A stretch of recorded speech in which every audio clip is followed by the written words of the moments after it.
आगे का प्रश्न हम समझते हैं। कौन शक्तिशाली है, कलम या तलवार? अपने विचार कारण सहित बताइए। कलम लिखने का काम करती है और तलवार जो है वह युद्ध में काम आती है। कलम के साथ दिमाग की शक्ति जुड़ी हुई होती है, तलवार के साथ शारीरिक बल जुड़ा है। कलम कविता, कहानी, उपन्यास, जीवन चरित्र आदि लिखती है। तलवार गले काटती है और खून बहाती है। कलम आनंद देती है, उससे समाज में सुख शांति का प्रसार होता है। वह लोगों के दिल जीतती है, वह बुरों को अच्छा बनाती है। रामायण पढ़कर कितने ही रावण राम बन गए। गांधी जी की आत्मकथा ने कितने ही बुरे लोगों को अच्छा बना दिया। व्यास, वाल्मीकि, कालिदास, तुलसीदास, रविंद्रनाथ टैगोर, शेक्सपियर आदि कलम के कारण मरकर भी अमर हो गए। कलम ने कई सिंहासन पलट दिए हैं। फ्रांस की राजक्रांति ऋषि रूसो, वाल्तेयर की कलम की ताकत से ही हुई थी। तलवार रक्षा का साधन जरूर है, पर उसकी शक्ति कुछ समय तक ही रहती है। कलम की शक्ति युग युग तक छाई रहती है।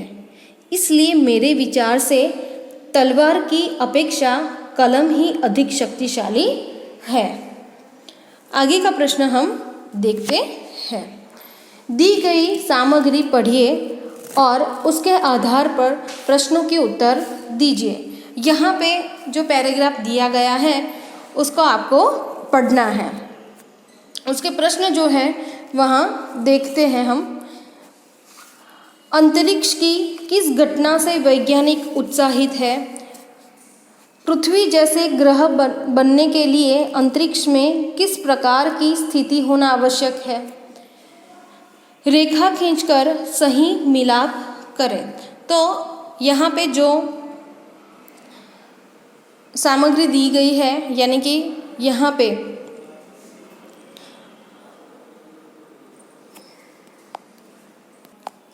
जो पेपर कटिंग दिया गया है तो उसमें लिखित आपको पढ़ना है और जो प्रश्न दिए गए हैं तो उसके उत्तर जो है वह आपको उसके अंदर से ढूंढकर अपने आप लिखने हैं।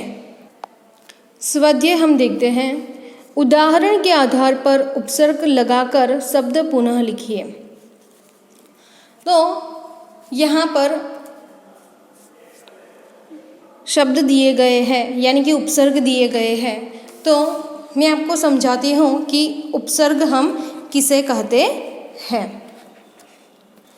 उसकी परिभाषा है। सबसे पहले हम उसकी परिभाषा को समझते हैं कि उपसर्ग वे शब्दांश हैं जो सार्थक शब्दों से पूर्व जोड़ने पर अर्थ में परिवर्तन ला देते हैं। तो शब्दांश जो है, तो यह जो है वह सारे शब्दांश है। ये सारे शब्दांश है। तो नए शब्द कब हम बना सकते हैं कि जब उसके साथ कोई सार्थक शब्द जुड़ा हुआ हो तब।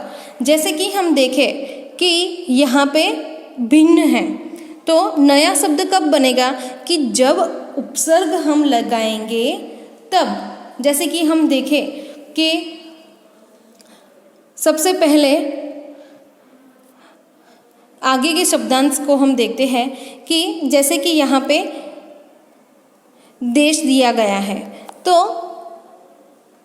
विदेश। तो विदेश कैसे बनता है कि आगे उस शब्दांश को हम रखते हैं तब नया शब्द का निर्माण होता है। फिर दूसरा है पका।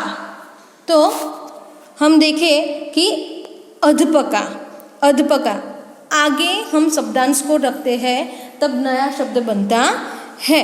फिर दूसरा है गम।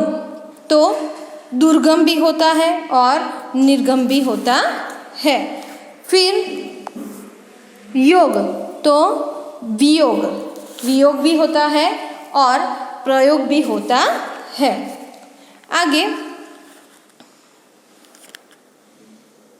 जीव तो निर्जीव, जीव तो निर्जीव। फिर बल, बल शब्द दिया गया है, बल तो निर्बल, बल तो निर्बल।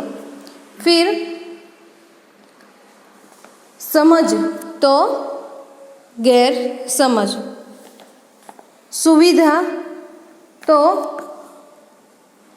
असुविधा, यहाँ पे आगे हम अ लगा देते हैं तो असुविधा। फिर वांछित तो अवांछित, आगे अ लगा देते हैं तो अवांछित। तो यह हमारे हुए उपसर्ग, यह हमारे हुए उपसर्ग। एक बार मैं फिर से आपको समझाती हूँ। तो यहाँ पे देश है तो उसके आगे वी भी लगा देते हैं और प्रदेश प्र भी हम लगा सकते हैं और नए शब्द का निर्माण हम कर सकते हैं। तो यहाँ पे जो भी शब्द दिया गया है उसके आगे इन शब्दों को रखना है और उनसे सार्थक शब्द बनते हैं, तो उसे हम उपसर्ग कहते हैं। दूसरे हम एग्जाम्पल्स देखें, यहाँ पे शब्दांश हम देखें, शब्दांश है तो यहाँ पे दूर और शब्द है गुण, तो इन दोनों को मिलाकर यहाँ है शब्दांश। तो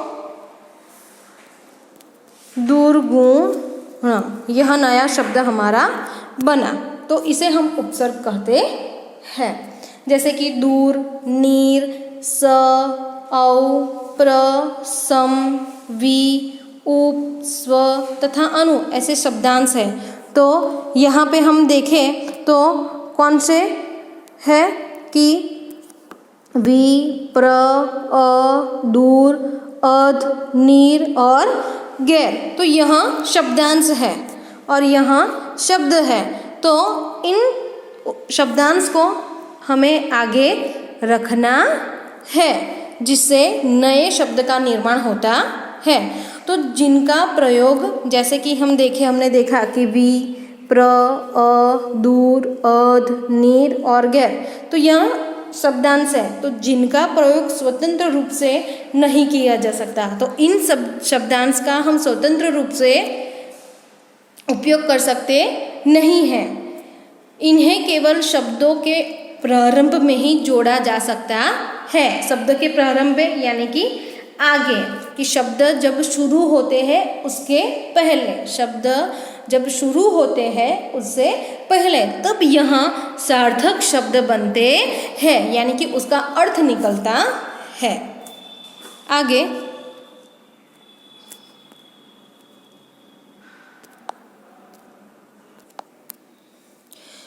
दूसरा, उदाहरण के आधार पर प्रत्यय लगाकर शब्द पुनः लिखिए। तो यहाँ पे प्रत्यय, तो प्रत्यय यहाँ पे कौन कौन से है, तो ई, ता, ईत, इक ऐसे कई सारे प्रत्यय होते हैं, जैसे कि ता, या, कर, आई, औना, वाला, आ, पन, इयत, इया, साली, आलू, आइन, नी, आरी, तो यह सब जो है वह प्रत्यय है। तो यहाँ शब्द दिए गए हैं और इसके पीछे हम प्रत्यय लगाते हैं, जैसे कि यहाँ पे उदाहरण दिया गया है नियम वत्ता ईत, तो ईत जो है वह प्रत्यय है, तो नियमित शब्द बनता है। फिर यहाँ पे विदेश, विदेश, तो ई हम लगाते हैं तो बनता है विदेशी, विदेशी, तो सी जब हम बोलते हैं तो उसके पीछे कौन सा प्रत्यय लगता है, तो ई प्रत्यय लगता है। फिर यहाँ है प्रकृति, प्रकृति, तो प्राकृतिक, तिक, तो इक प्रत्यय लगता है। कौन सा प्रत्यय लगता है? इक प्रत्यय लगता है।